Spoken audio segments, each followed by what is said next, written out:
ಕಬ್ಬಿಣ ಯುಗದ ಕಾಲದಲ್ಲಿ ಸತ್ತವರನ್ನ ಸಂಸ್ಕಾರ ಮಾಡುವ ಕ್ರಮ ಹೇಗಿತ್ತೆಂದರೆ, ನೈಸರ್ಗಿಕವಾಗಿ ದೊರೆಯುವ ಒರಟಾದ ದೊಡ್ಡ ದೊಡ್ಡ ಕಲ್ಲು ಬಂಡೆಗಳನ್ನು ಚಪ್ಪಡಿಗಳನ್ನಾಗಿ ಕತ್ತರಿಸಿ ಅವುಗಳನ್ನು ನೆಲದಲ್ಲಿ ಪೆಟ್ಟಿಗೆ ಆಕಾರದ ಸಮಾಧಿಗಳಾಗಿ ಮತ್ತು ಬಂಡೆಗಳ ಮೇಲೆ ಕೋಣೆಯ ರೀತಿಯಲ್ಲಿ ಸಮಾಧಿ ಸ್ಮಾರಕಗಳನ್ನು ನಿರ್ಮಾಣ ಮಾಡಲಾಗುತ್ತಿತ್ತು.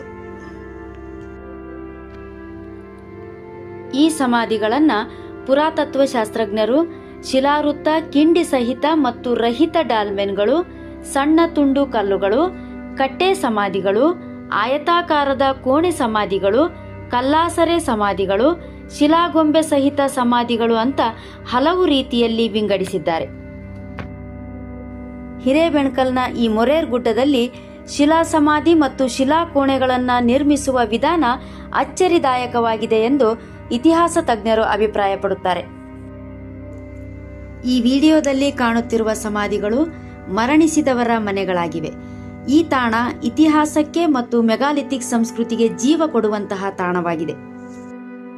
ಹಿರೇಬೆಣಕಲ್ನ ಮೊರೇರ್ ಗುಡ್ಡದ ಈ ಪ್ರಾಗೈತಿಹಾಸಿಕ ತಾಣವನ್ನು ಯುನೆಸ್ಕೋ ವಿಶ್ವ ಪಾರಂಪರಿಕ ತಾತ್ಕಾಲಿಕ ಪಟ್ಟಿಗೆ ಸೇರಿಸಲಾಗಿದೆ. ಈ ಹಿರೇಬೆಣಕಲ್ನಲ್ಲಿರುವಂತಹ ಪುರಾತನವಾದಂಥ ಈ ಸಮಾಧಿಗಳಿಗೆ, ಕೆಲ ಸಮಾಧಿಗಳಿಗೆ ವೃತ್ತಾಕಾರವಾಗಿರುವಂತಹ ಪ್ರವೇಶ ದ್ವಾರ ಇದೆ. ಇಲ್ಲಿದೆ ನೋಡಿ, ನೀವು ಕಾಣಬಹುದು. ಈ ಪ್ರವೇಶ ದ್ವಾರದಿಂದ ಒಳಗಡೆ ಹೋದ್ಮೇಲೆ ವಿಭಜನೆ ಆಗುತ್ತೆ ಅಂತ ಕೂಡ ಹೇಳ್ತಾರೆ. ಈ ರೀತಿಯ ವೃತ್ತಾಕಾರದ ಪ್ರವೇಶ ದ್ವಾರ ಇರುವಂತಹ ಸಮಾಧಿಗಳು ಬಹಳಷ್ಟು ಮಹತ್ವ ವ್ಯಕ್ತಿಯ ಸಮಾಧಿಗಳಾಗಿರ್ತವೆ ಅಥವಾ ಕುಟುಂಬದ ಸಮಾಧಿಗಳಾಗಿದ್ದಿರಬಹುದು ಅಂತ ಇತಿಹಾಸ ತಜ್ಞರು ಅಭಿಪ್ರಾಯವನ್ನು ಕೊಡ್ತಾರೆ. ಸಮಾಧಿ ನೆಲೆಯ ಸುತ್ತಮುತ್ತ 30ಕ್ಕೂ ಅಧಿಕ ಗವಿಗಳನ್ನು ಮತ್ತು ಕಲ್ಲಾಸರೆಗಳಲ್ಲಿ ಸಮಾಧಿಗಳ ಸಮಕಾಲೀನ ವರ್ಣಚಿತ್ರಗಳನ್ನು ಕಾಣಬಹುದು. ಈ ವಿಡಿಯೋದಲ್ಲಿ ನೀವು ನೋಡಬಹುದು, ಮನುಷ್ಯರ ಚಿತ್ರಗಳನ್ನು ಚಿತ್ರಿಸಲಾಗಿದೆ ಮತ್ತು ಪ್ರಾಣಿಗಳ ಚಿತ್ರಗಳನ್ನು, ಜಿಂಕೆ, ಎತ್ತು, ಹೀಗೆ ಅನೇಕ ರೀತಿಯ ಚಿತ್ರಗಳನ್ನು ಬಿಡಿಸಲಾಗಿದೆ.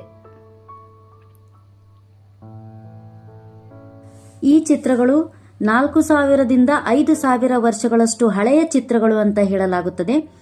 ಈ ಚಿತ್ರಗಳನ್ನು ಬಿಡಿಸಲು ಬಳಸಿದಂಥ ಬಣ್ಣ ಹೆಮಟೈಟ್ ಕಲ್ಲು ಪುಡಿ ಮತ್ತು ನೀರು ಮಿಶ್ರಿತ ಬಣ್ಣವಿರಬಹುದು ಅಂತ ಊಹಿಸಲಾಗುತ್ತದೆ.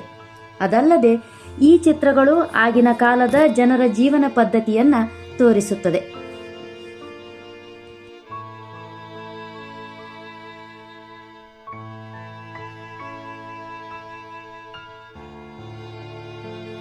ನೋಡಿದ್ರಲ್ಲ ಸ್ನೇಹಿತರೆ, ಸಮಾಧಿಗಳು ಕುಸಿದರೂ ಸಂಸ್ಕೃತಿ ಮಾತ್ರ ಇನ್ನೂ ಜೀವಂತವಾಗಿ ನಿಂತಿದೆ.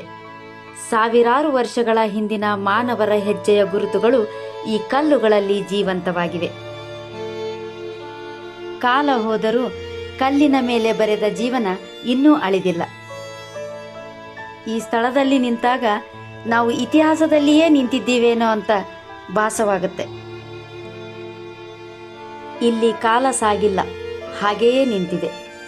ಸಾವಿರಾರು ವರ್ಷಗಳ ಹಿಂದೆ ಬದುಕಿದ ಮಾನವರ ಹೆಜ್ಜೆಗಳ ಸದ್ದು ಇನ್ನೂ ಈ ಕಲ್ಲುಗಳಲ್ಲಿ ಕೇಳಿಸುತ್ತಿದೆ.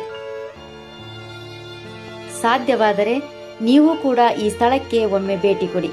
ಹಾಗೆ ಇನ್ನೂ ಹೆಚ್ಚಿನ ಐತಿಹಾಸಿಕ ಸ್ಥಳಗಳ ಮಾಹಿತಿಗಾಗಿ ನಿರ್ಮಲ ಪ್ರಪಂಚ ಯೂಟ್ಯೂಬ್ ಚಾನಲ್ ಅನ್ನು ಸಬ್ಸ್ಕ್ರೈಬ್ ಮಾಡಿ. ಧನ್ಯವಾದಗಳು.